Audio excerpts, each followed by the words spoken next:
Welcome to the J100 podcast. I'm your host, David M. Cohn, and today we have an incredibly timely and important conversation ahead.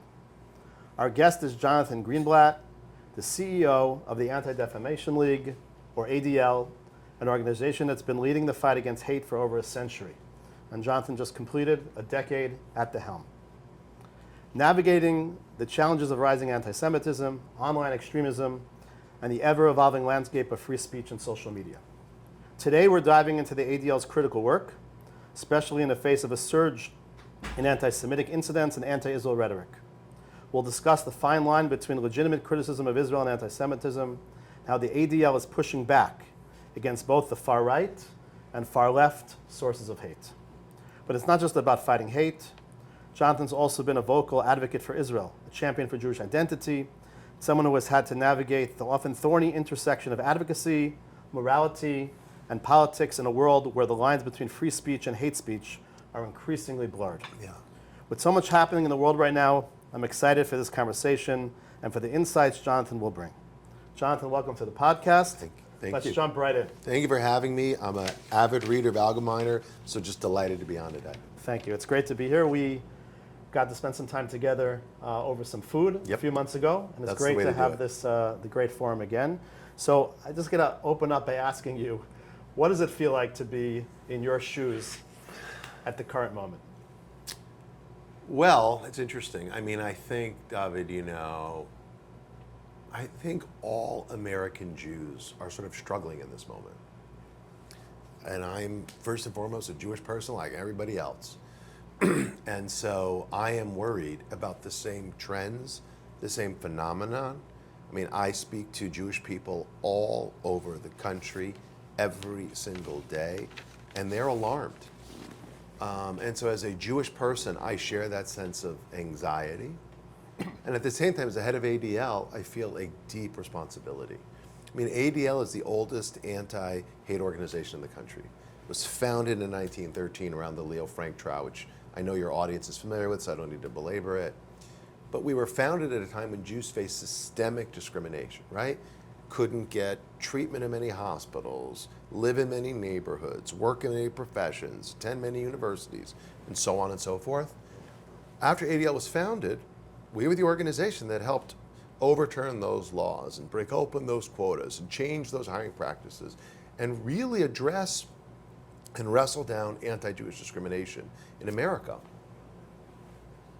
And yet, I don't know that we've ever faced a moment like this in over 100 years, where anti-Semitism has been so normalized, so socialized, that it seems to be ubiquitous. And, look, I should just say for the sake of the audience, we do three things at ADL. Our core purpose is to protect the Jewish people. That's why we were created. When Jews were vulnerable and weak, a group of people came together and started ADL to protect us. We still do that today. But there's three ways we do it. We protect, we advocate, and we educate. So first we protect. So we measure and track anti-Semitism.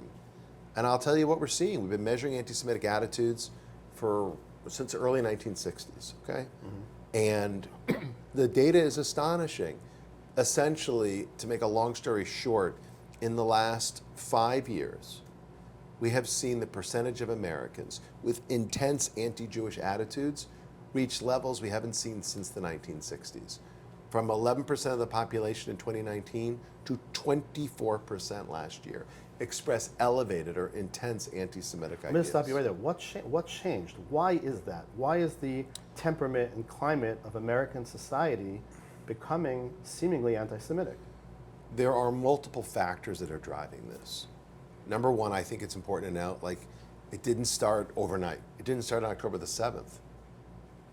Honestly, this started long before then, and I think there are a few things. So number one, we're living in a moment, we know there's intense polarization. What's driving that is this sort of sense of collective cynicism or distrust. People don't trust institutions anymore. They don't trust the media. They don't trust the government. They don't trust law enforcement. They don't trust universities. They don't trust science. They don't trust expertise. And in a world where there's distrust everywhere, it creates space for, if you want to call them populists who come to power by blaming. It's not your fault, it's their fault, that group.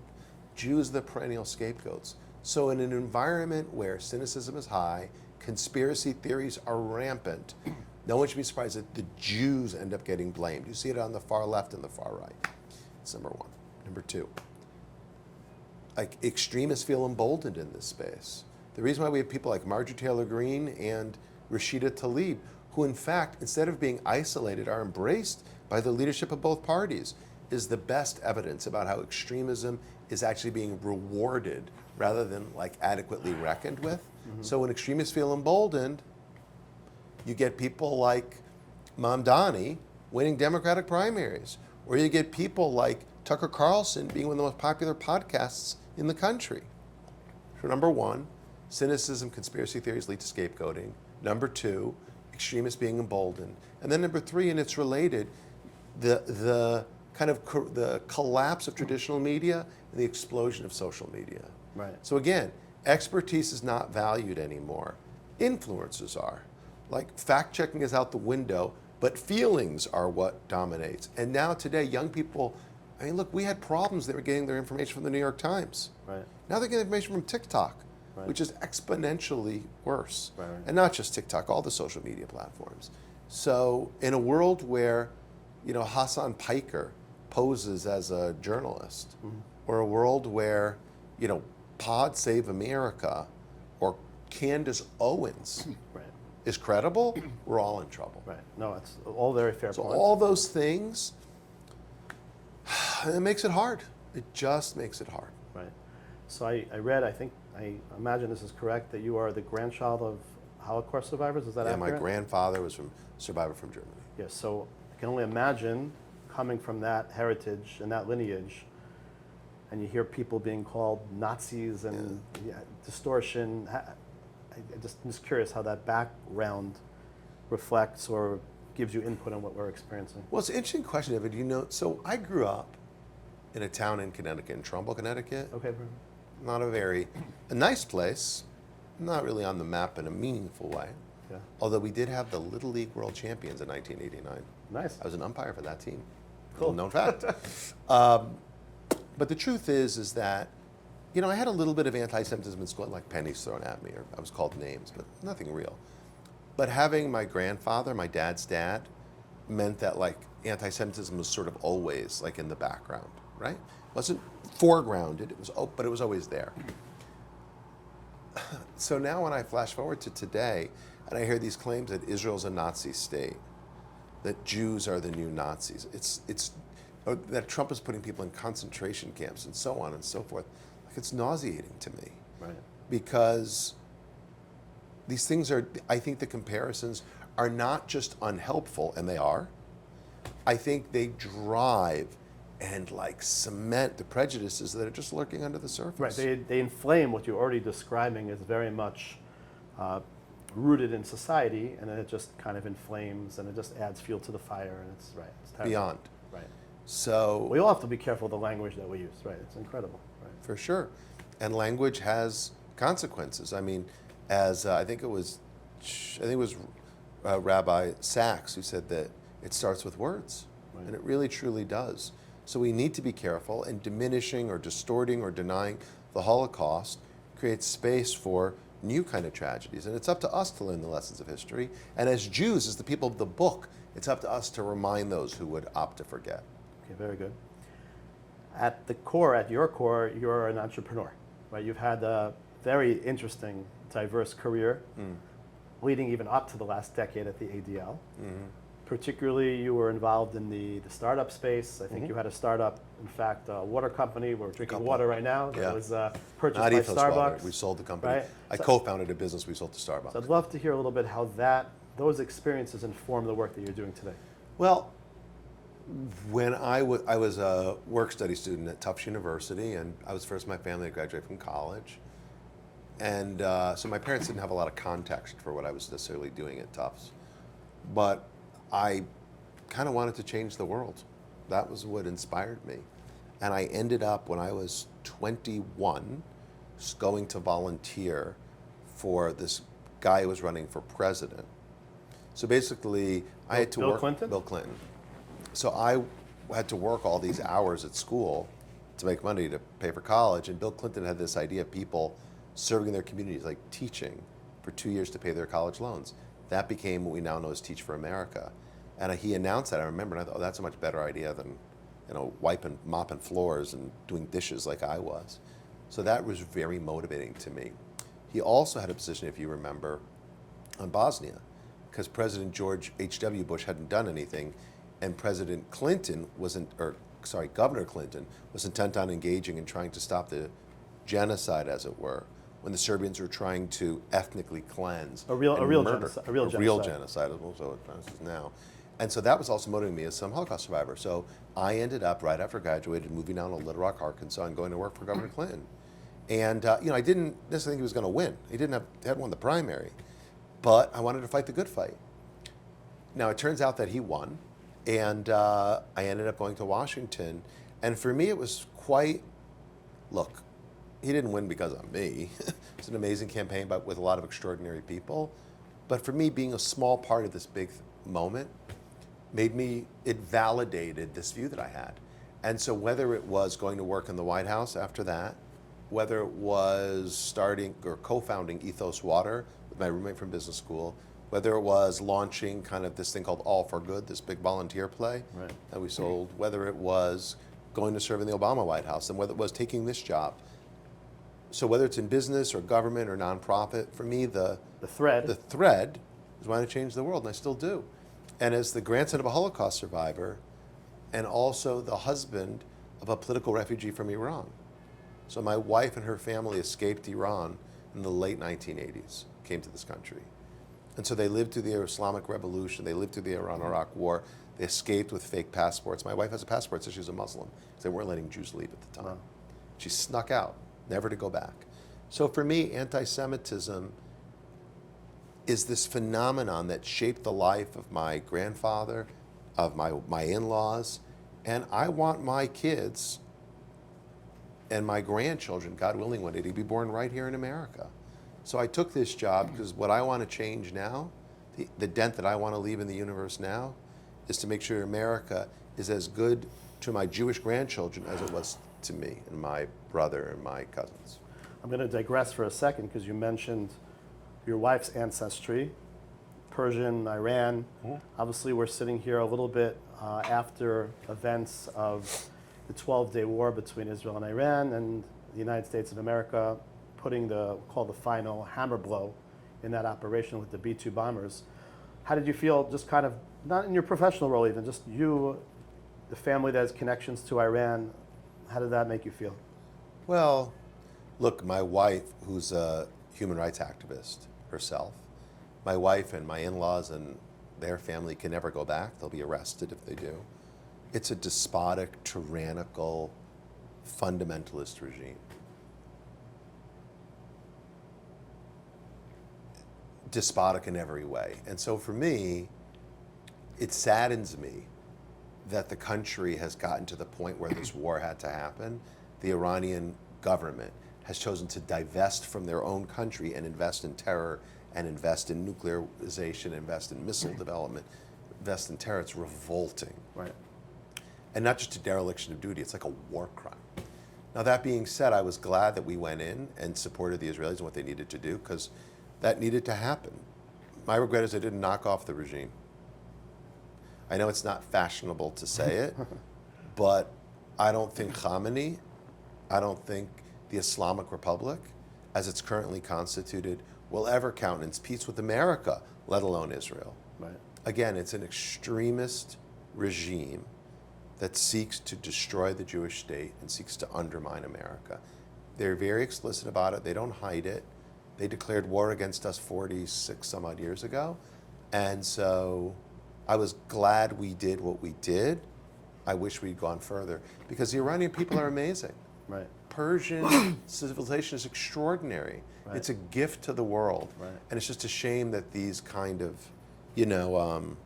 regressive, dictatorial, corrupt leaders refuse to allow the Iranian people to realize their full potential. There's a certain echo of that in another part of the Middle East as well, but forbid, that's not our conversation at the moment. Let me go back to working closely with President Clinton, with President Obama.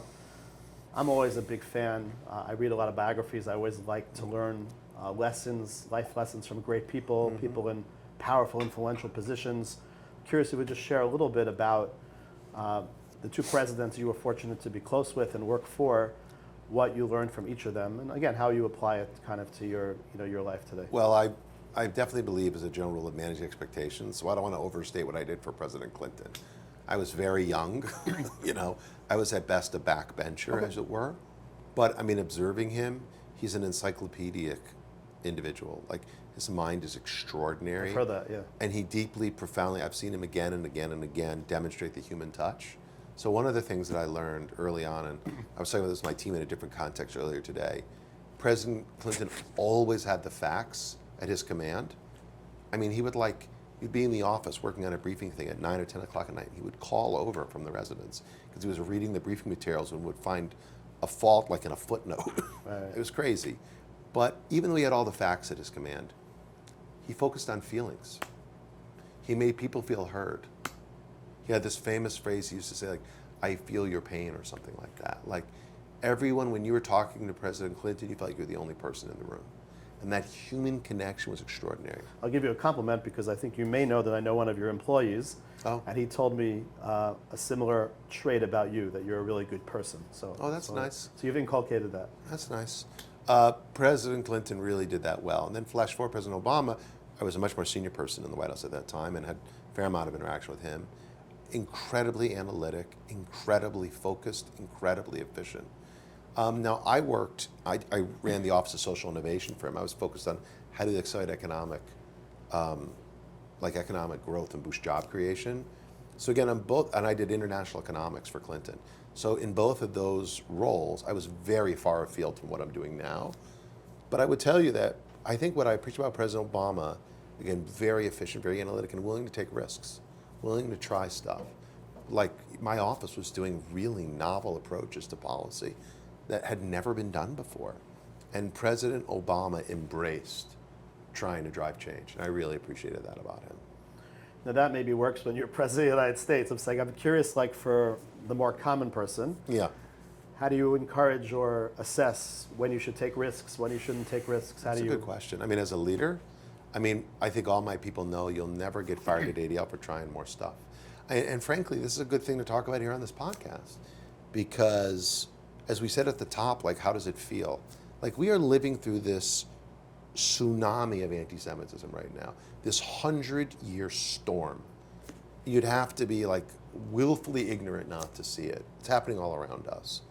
And the truth is that there's some robust organizations like ADL, institutions, and yet, I don't want to say that we were unprepared for this moment, but we have to prepare to do things differently if we want to win. I think innovation is essential to our success. Now, like, Jews as a people have always adapted and experimented, innovated, like the Talmud itself, right? Right. It's commentary on commentary. Its entire raison d'etre is to recognize that things change, and we can take, the word, and we can re-understand it and recontextualize it and find new meaning in it as times change around us. Right. So I think we as a professional Jewish community need to acknowledge things are changing, and so must we. And that, look, when I got to ADL 10 years ago, like, we didn't have Wi-Fi. They were using the fax. We had a fax machine in my office. Wow. Like, today, we're implementing generative artificial intelligence. Right. We're looking at applications of, we use crypto today. So we are night and day from where we were as an organization 10 years ago. Our community needs to get quantum if we want to take it to the next level. So on this point, and you mentioned briefly mayoral candidate Mamdani. So I think it's something to think about. I had a phone call just last week here in these offices. A reader of ours, frantic, not the only reader of ours, frantic about the potential of his election to being mayor of this fine city. And people are they're calling our offices saying, like, you got to galvanize the Jewish people, you got to organize something, you got to do something. And I'm curious, from your perch, how do you perceive the changes that do need to be made internally within our community to organize, to amplify our voices, to ensure that voices of reason are listened to or understood, or frankly, even if Mamdani is in fact elected, how do we dialogue and discourse with him or re-educate or reframe for him to understand that phraseology that he uses like globalize the intifada are very, very dangerous and terrible expressions to be using. How do we go about that? So there's a lot to unpack in that. So number one, I think, first of all, we're a nonprofit organization. We don't get involved in electoral politics. Like, that's the law, and that's our practice. Although it is changing a little bit, apparently, the law, right? No, that's not. I just How, saw what, this exactly? thing in the journal. Yeah, I mean, maybe it's changing, but we have been zealously nonpartisan for 112 years. I get accused by people on the right of being woke. I get accused by people on the left of being MAGA. I mean, I think it's all madness. Our job at ADL is to call balls and strikes. Doesn't matter if the person sitting at the plate's wearing a red jersey. By the way, that's our job here too at the Agama. I think it is. Enough, yeah. As press, it is. And you have a point of view, and it's good to have a point of view. It gives you kind of a moral framework through which to view the world. That doesn't mean, though, as journalists, you still don't have to be objective, right? So I think at ADL, we also have a moral point of view. We fight anti-Semitism. We push back against hate. We think everyone, irrespective of how they worship or where they're from or who they love or any kind of different, or how they vote, everyone should get an equal shot. That's like our view. Now, that being said, things are changing rapidly, and we need to recognize that. Again, we need to own where we haven't done enough or fallen short, and therefore need to embrace new models and new approaches. And that's never been more urgent, and I think the mayor's race here points it out. The truth is that, you know, Mamdani did not run on Israel. He ran on free buses and groceries and government grocery stores. Socialism, basically. Yeah, I mean, not basically, like literally socialism. Right. I mean, now, irrespective of the fact that that model has failed time and again in countries all around the world, and as somebody who did economics for a living, like, I don't believe it works. I'm a capitalist through and through. Right. And this is the capital of capitalism in the entire world. It in the is United that. States, right? Okay. It is that. But the truth is, globalizing intifada is part of his worldview. I mean, he cut his teeth as a student organizer for Students in Justice in Palestine. For those who doesn't know, SJP is the most hostile, the most vicious of the anti-Israel groups on college campuses today. Right. That's where he started by founding the chapter at Bowdoin College, his alma mater. And the reality is that the reason why he doesn't call out that phrase is because he believes it. The reason why he has been unwilling to distance himself from certain people, the reason why he has a long track record from being a state assemblyman to comments he made on social media to writing rap songs that give shout out to the Holy Land Five.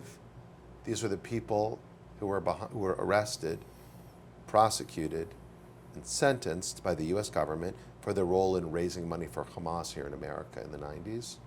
And he raps about them kind of lovingly. Right. It's because he believes it. So it's complicated for us as Jewish organizations, which don't do electoral politics, when someone's about to be elected who is so open in his prejudice. But I also think we as a Jewish community have got to figure out like how to tell our story more effectively. Okay. Not to take for granted what we have here, but again, to engage and to mobilize and to show up. So I think, you know, one of the things, to come back to your earlier line of questioning about like my family, the lesson from my grandfather and his family, the lesson from my wife and her family, is that things can go away like that. Right. If you're not careful, you don't fight for what you have. And I think for too long, American Jews have taken what we have here for granted. And we got to be willing to step up and fight for it. That doesn't mean you have to like get a gun, but it means volunteering, voting, engaging, participating. Right. We've got to be part of civic life and can't think that we're somehow divorced from it. Is it your sense that Jewish people are getting complacent, that they're not engaging to degrees and levels we should be? I have met a lot of October 8th Jews for whom the massacre on October 7th was a wake-up call. I've met a lot of people who feel much more galvanized, much more organized. But that will only be sustained if we offer them, you know, ways to participate in a real and robust way in Jewish life. And whose responsibility is that, in essence? All of ours. Yeah. But like, this is why we need a revolution in our community on so many levels. So look, the reality is that intermarriage rates continue to go up. Assimilation continues apace. And look, I fight anti-Semitism. That is my job. Right. But I worry a great deal about broader questions of Jewish identity, as I think we talked about over lunch. And so I think it's really important that our synagogues, our schools, our summer camps, all of our institutions and the federations and denominations and other groups that sort of manage them, I think we all need to look in the mirror and make sure that we're doing everything we can to adapt and to iterate and to be part of where the world is going, not just where the world has been. It's excellent. I could not agree with you more, Jonathan. It's really, really beautifully expressed. Thank you for that. I want to pivot a little bit. You mentioned for a second in there college campuses. I would like to pivot a little bit. What are you projecting in a few weeks? Students will be coming back to campuses. Oh, yeah, that's true, actually. There's a lot, obviously, that's A month. been going on. Like, Yeah. what are you seeing? What are you hearing? What do you anticipate in the fall, maybe on some of the campuses here in New York, across Yeah. the country? It's obviously an area that we care deeply about, we report on, and we're doubling down on our coverage Good. of the college campus scene across the country. I'd love to hear your thoughts on this. So let's talk about college campuses. So in order to do that, I'll step back for a moment and just say, like, ADL has never been on the college campuses. I mean, and the way that we approached the issues prior to October the 7th was through partnership. I mean, I deeply believe in innovation and partnerships. If you asked me, I would say that's our go-to-market strategy. Innovation, trying new stuff, and partnerships, engaging with others. Jewish, non-Jewish, religious, secular, whatever it may be. Right. Now that's material. Leverage relationships. Yeah. So whether it's Chabad on campus or Hillel International, AEPI or ZBT, SSI or, and then groups off campus, or like BBYO, which reaches middle and high school kids, and so on and so forth. So I say that because we worked through partners, and then October 7th happened. And boy, it was profoundly disturbing to see college professors, to see campus activists, like celebrating on Saturday the 7th and on Sunday the 8th and in the days since.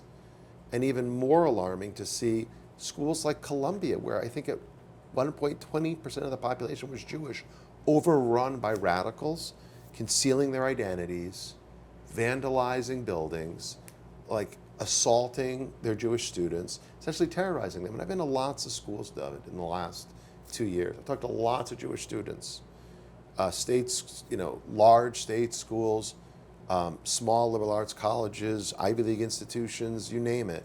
And I've been astonished at the consistency of the stories of being singled out, being victimized, being terrorized because they're Jewish. Not because they are like, I don't know, Bibi Netanyahu supporters. Right. Not because they're veterans of the IDF, which pretty much none of them are. Not because they're even Israeli. By the way, none of those three things would be okay. None of them. But simply because these people are observably Jewish, wearing a kippah, involved in Hillel, Right. Jewish last name, and so on. So at ADL, even though we weren't on the campuses, we realized we needed to do something. Our response was very ADL. So we are a data-driven, evidence-based organization, and what did we do? We took a data-driven, evidence-based approach. We launched our campus report card that graded the schools and how they were doing in handling anti-Semitism. In an empirical manner, we evaluated 85 institutions on the same set of metrics. We made everything public. Interestingly, when I was thinking about doing this, we were initially talking, there were those who said you should definitely not do this. It was a bad idea. I heard it was a bad idea from some supporters who said, if you alienate the college presidents, if you alienate the campuses, they'll never talk to you again. They'll be so angry, you're going to lose access. And it's interesting about like being in the establishment, access is sometimes prized over impact. Interesting. Better that you should be able to text the president or whatever of the campus rather than actually get him to do what you need or get her to do what you want.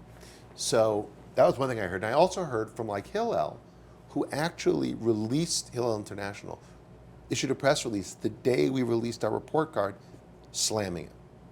Because Hillel, and I understand this, they have a different role than we do, they're part of the university. Right. And they didn't want to see us criticizing universities because it might scare Jewish kids away or impinge on their ability to do their job. Nonetheless, we went ahead with it. And we gave Fs to Harvard and Stanford and Tufts and Northwestern, my alma mater, and other places. And then you know what happened? In the ensuing year, whereas I had been told they'd never talk to us again, more than 70% of the schools that we graded did talk to us. They reached out. They attended webinars. They brought us in for meetings. And they said, how could we do better? And guess what? We had a whole blueprint. We could say, here's exactly what you can do. Here are policies and practices that you could adopt. It's the reason why, Vanderbilt and ASU and, Purdue and Brandeis and Elon all got A's because they were doing the right thing. And so, as it turns out, when we graded them the following year, 50% got better grades. Not because we changed our model or softened our standards, but because they stepped up. And to me, that was success, where I could see from year over year a material improvement that we could really measure. Now, flash forward to summer of 2025. The Trump administration's been in office nearly 6 months, give or take. And I think they have leaned into this issue in ways that have been incredibly important. And there's just no doubt that holding back money from some of these institutions and calling them out on the carpet has made an impact. From when Chairwoman Fox did it in Congress to Secretary McMahon sending them these tough letters. And in fact, we just had the Columbia University, announce a settlement with the federal government.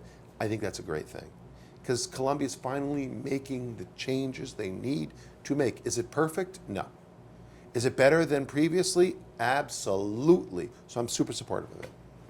And at the same time, while I'm supportive of it, I will tell you openly and for your audience, I worry about overreach.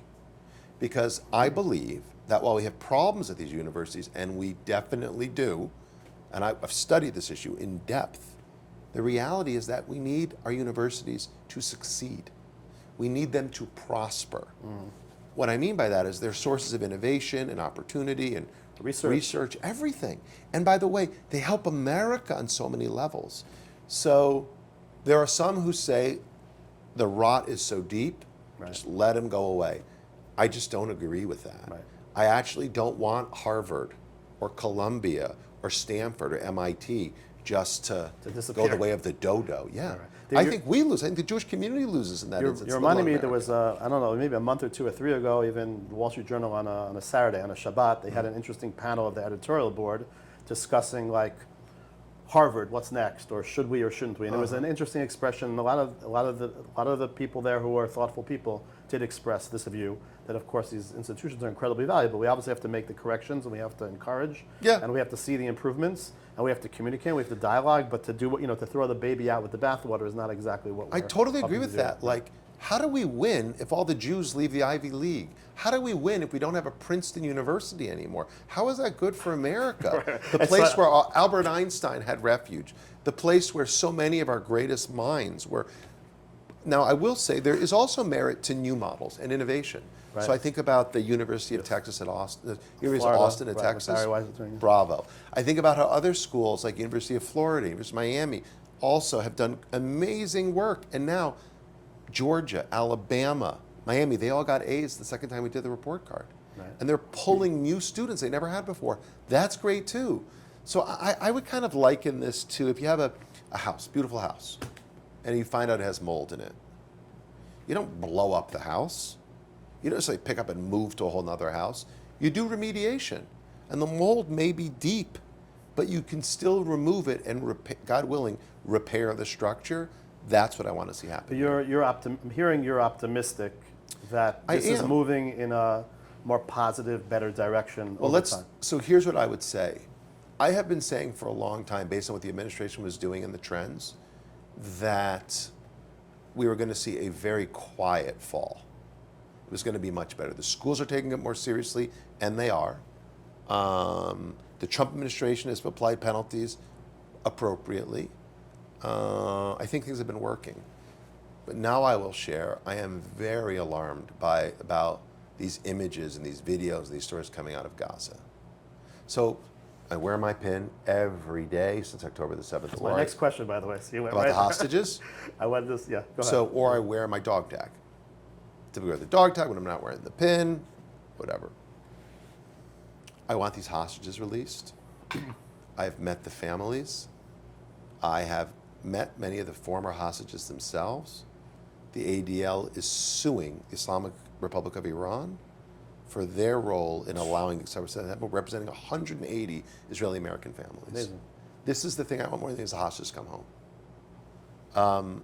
And by the way, like I think about the Golden family, who I've known for years. Sure, Hadar. Yeah, whose body is still there in Gaza. I want every hostage living or dead home. But I will say this, and I'm not a military strategist, and the reason why we're in this fix is because of Hamas. They started this, if they released the hostages, this whole thing would be over tomorrow. Literally, it would be over. That they're unwilling to do so is why we are where we are. That Qatar and Turkey, the countries with leverage, don't push them is why we are where we are. And the fact that the United Nations is unwilling to work with like the GHF, the new kind of aid facility, is a crime. Is a crime. I feel like there's still a but about to come. Here's the but. The but is we're still Jews. And I think we have to lead with compassion and lead with a kind of radical empathy. And so what I worry about is that there's going to be a lot of anger on these campuses in the fall, and that could really explode as we truly can understand the toll of the devastation in Gaza. Now again, like I want to be clear, like Hamas started this, Hamas could end this. I think the fact that so many of the commentariat, so many of our elected officials, so many of like the celebrities and whatnot, like don't seem to understand or accord them any agency. It's not just objectionable, it's altogether profane. It really is. Blaming the Jews, it's like a blood libel. But just because that blood libel is happening doesn't mean we still can't find ways to do more, to lift up the plight of civilians. Right. And so that, I mean, I think what was it? Is it the, you'll know better than me, who was it who said that a life saved is a world entire and a life lost? The Talmud. I can't remember where it is in the Talmud. In Sanhedrin, yeah. Sanhedrin. Yeah. So, Anybody who saves one life is if they've preserved the entire world, the entire universe, right? And so by the same token, a life lost is a world destroyed. Right. And I think there are far too many worlds being destroyed. Now look, again, I think the IDF is the most moral army in the world. And I think it is so horrible the way they've been portrayed. I mean, the New York Times, again, it's like a blood libel every single day on the pages of the Times. Right. But the world has changed and so must we. And I think we've got to continue to find ways to lead with compassion, to engage with empathy. We've got to do it. Because when we don't do it, we expose ourselves. I think what you're saying is incredibly powerful. I'm hearing you clearly saying that you can be like 1,000% in the right and not to blame and not at fault, and yet you're still on some level responsible for the perceptions and the realities on the ground. Or at least I'll say like this, you can't expect that people that are not inclined towards the truth to basically give you a pass because it wasn't your fault. They're still going to hold you accountable for. That's the word for it. It's your, not that the Israelis are responsible, but they are responsible, but they're accountable to it. And so I think there's a need to find ways through the way they communicate, through the actions they take, through just the behaviors they display, to demonstrate that they an understanding of this. By the way, I mean, you asked me before about presidents. Like President Clinton understood this. Like he even though he had it all in his head, he knew more than anybody else about seemingly every issue. He led with his heart, and that connected with people. I worry about that. It's a fair point. At the same time, especially with the younger generation, as we talked about before, like they're not reading the Times. They're not, looking at. There's been all this drama in recent weeks about like the Colbert Show getting canceled. No one was watching, literally, but they are watching YouTube, and so we need. Like, I think the government of Israel needs to embrace that reality. Like, I don't think there's social media. So what we call the Hasbara, I think everybody agrees, even the strongest pro-Israel advocates will agree that the Israeli government and the Jewish people need to do a better job of advocating for ourselves and communicating our messaging could be sharper. Yeah, it could be sharper. Clearer, and more empathic, you're saying. much more empathic. I mean, look, I think the truth is, whether we like it or not, again, so I think this is a statement of fact. The Jewish people will never have true safety and security in Eretz Yisrael unless Palestinians also have some degree of dignity and equality in some kind of state. I deeply believe this. Is it going to look like the two-state solution that could have happened in the spring of 1948? No. Is it going to look like the two-state solution that might have been possible through the Oslo process? No. Right. But if we don't develop some modicum of coexistence, like, it will not redound well for us here at home. I think the trick is, I think October 7th is still a little bit too raw and a little too fresh. As it should to be. already move on to these new. Well, I think that's. I mean, I would for me actually personally, say that's the trick. October 7th. Like, there's an argument that I understand that if you ask me today's date, I would say, oh, it's October the 8th, because I think every day is October the 8th in a way. Right. Every day we now understand that when your enemies say they want to kill you, we need to believe them. Right. Every day we understand that a territory or a polity governed by a terrorist organization that is committed to destroy us means they will, guess what, do everything they can to destroy us. Right. Like, I want to be clear, I take that super seriously, and I just don't think that precludes us from finding ways to demonstrate that there are real lives being lost, there are families that are dying, like it or not. Right. And what about the argument that you'll hear from people that no other state or country is held to the same standard? So the answer is that we are unique, the Jewish people, and therefore we are held to a higher standard. Well, how would you? This is what it means to be the chosen people. Okay. We are the chosen people, not just because Hashem ordained it as such, but because we choose. Right. We choose to be exceptional. Right. We choose to be moral. We choose to hold ourselves to a higher standard. Right. And so, is Israel held to a double standard? You better believe it. Right. Every single day. And is there another example? I mean, are the Russians bringing aid to But what Ukraine? you're saying is it's a privilege also to be held to that privilege. quadruple standard. I like It is. that. It is. It is a privilege, and it's an obligation. And I think this is what Hashem expects of us. So I am not saying that it's fair, but I am saying that it's true. And we have to deal with the world as it is, not as again we want it to be. Great. Okay, as we wind down, the final question. I think we're just getting going. We can go for a long time. All right. I know you're a busy guy. We're all busy. You probably have a bunch of different TV shows waiting to hear from you as well. all that. But be that as it may, I want to talk a little bit, if I may. We're sitting here, I don't want to give our exact location, but we're sitting here in Midtown East. Yeah. And we are very, very close to the Blackstone building, which I went to visit just yesterday, and I was shocked to see, not shocked, but the entire building was empty. Nobody was there yesterday. And I was actually talking to a CNN reporter outside, because I hadn't even heard the release of the additional 2 names that were released yesterday. And we know there were 2 incredible off-duty police officers, security, as well as 2 really, I mean, just it's so disheartening and painful to see the images of these 2 incredible young women from our community, from the Jewish community, who are so active and so vibrant, just shot down in a senseless hate crime. It's tricky. I'm curious, because all the reports so far seem to lead towards a mentally disturbed individual who was targeting, say, NFL offices that are in the building, and maybe really possibly had 0 to do with an anti-Semitic attack or an act of hatred against Jews. At the same time, like, you can't ignore the coincidence, that 2. Again, it's not like someone like myself wearing a kippah where I'm an obvious target. These are women where I can't imagine the shooter would have figured out that they were Jews. So, but I know it's still being investigated and explored, and we don't know what the conclusions are. I know people are calling me and WhatsApping me and saying, "Oh, watch, you'll see, it's going to come out. You'll see." I'm curious, like, when you see something like this, kind of, what is your perspective from the Jewish side? Like, you understand why people are jumping to conclusions. I think initial reports were that people were yelling outside Free Palestine. I haven't seen that documented or anything anywhere really. That maybe was fake news. But how do you? So a couple things. So number one, I started talking at the beginning about what we do, right? Protect, advocate, and educate. And part of protect is not just measuring attitudes, it's tracking incidents.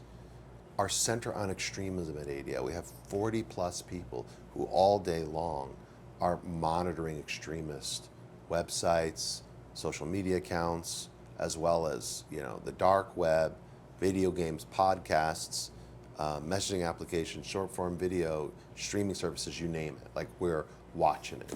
Everything's above board, it's all open source, but through technology and people, we're paying a lot of attention. So when something happens, my people are immediately all over it. Cool. Okay. So immediately when we heard reports of a shooting at 345 Park, like, our internal Slack channels start, blowing up. And so we immediately tried to identify, was there an extremist motive? So what was the target? Now, one thing we know that's been widely reported, I think, is there's some pretty nasty anti-Israel groups. I call them anti-Israel because they're not pro-Palestinian.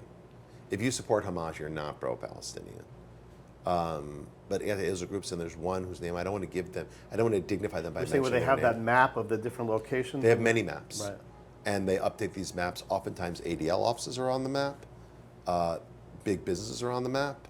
So I don't want to be on the map, that's why. you don't want to be on the map. Don't release your address. The UN is often on the map. Israeli consular offices and NGOs are on the map. And so indeed the Blackstone offices are on the map. Now, Blackstone's founder and CEO, Steve Schwarzman, is Jewish, but they're not a Jewish company per se. They're a large private equity firm, one of the most successful in the world. They have a Jewish CEO, so therefore they're a target. So when we saw that shooting happen there, okay, there may be something. Upon further investigation and through our consultation with law enforcement, because we work very close with law enforcement, we have no reason to believe that there was an extremist angle to this, meaning there were no sort of digital breadcrumbs, there was no manifesto, there's no observable pattern that we've identified among the culprit who was, found dead on the scene. So we're pretty sure he was the shooter.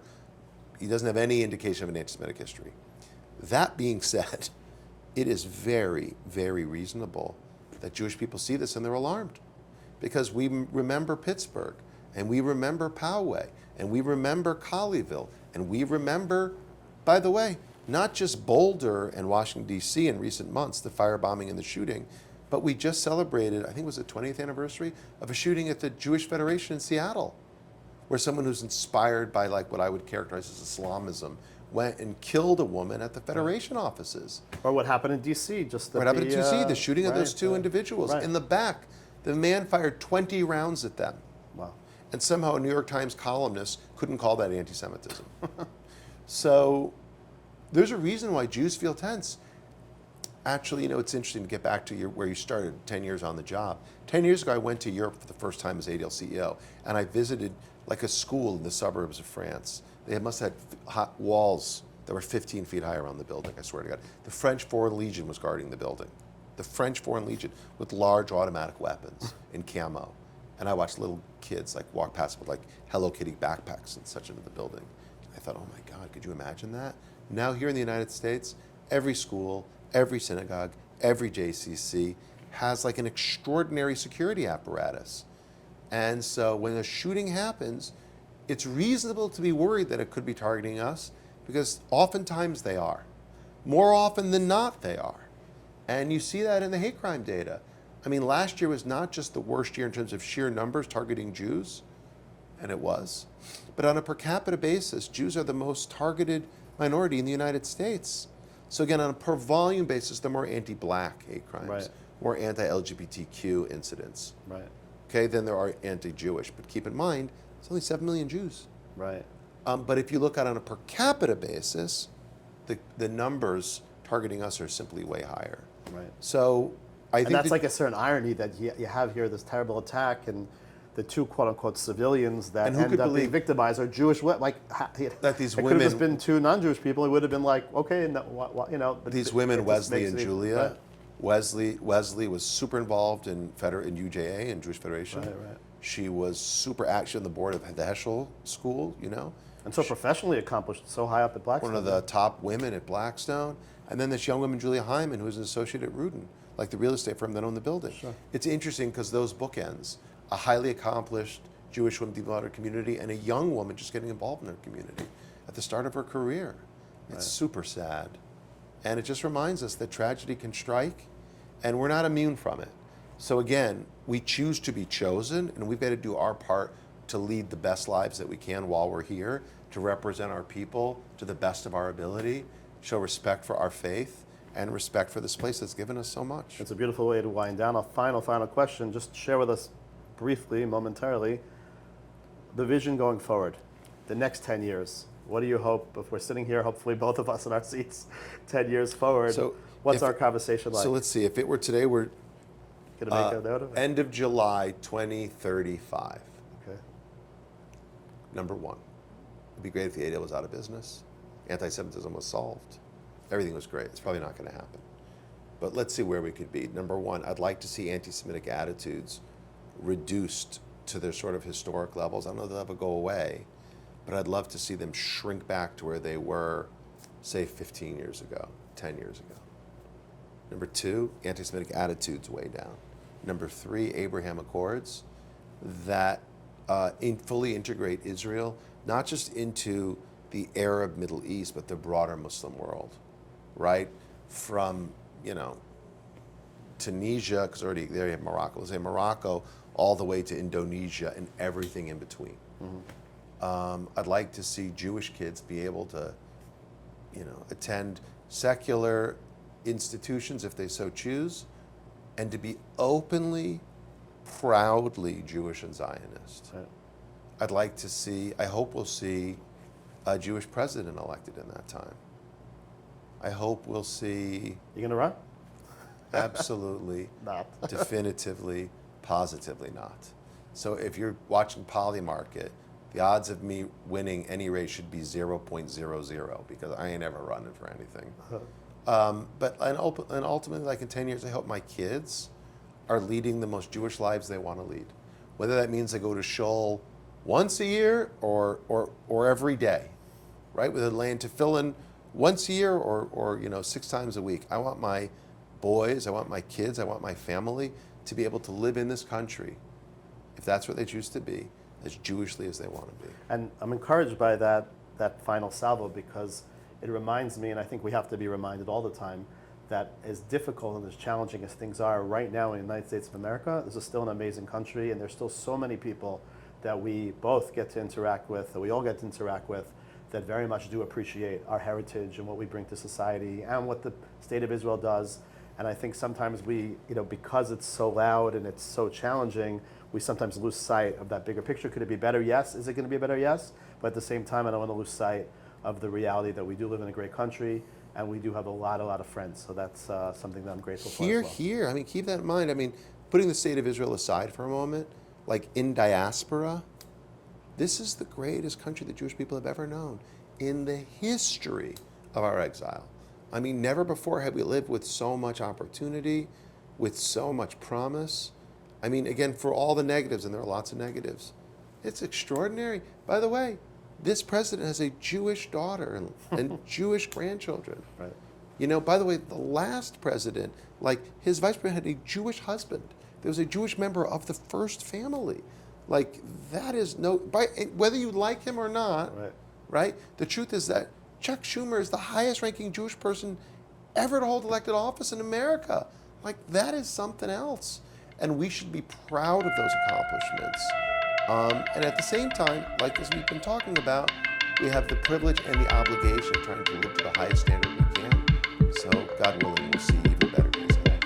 Thank you so much for making the time. Pleasure. It's really mine. Thank you for giving me the Look forward to continuing. God willing.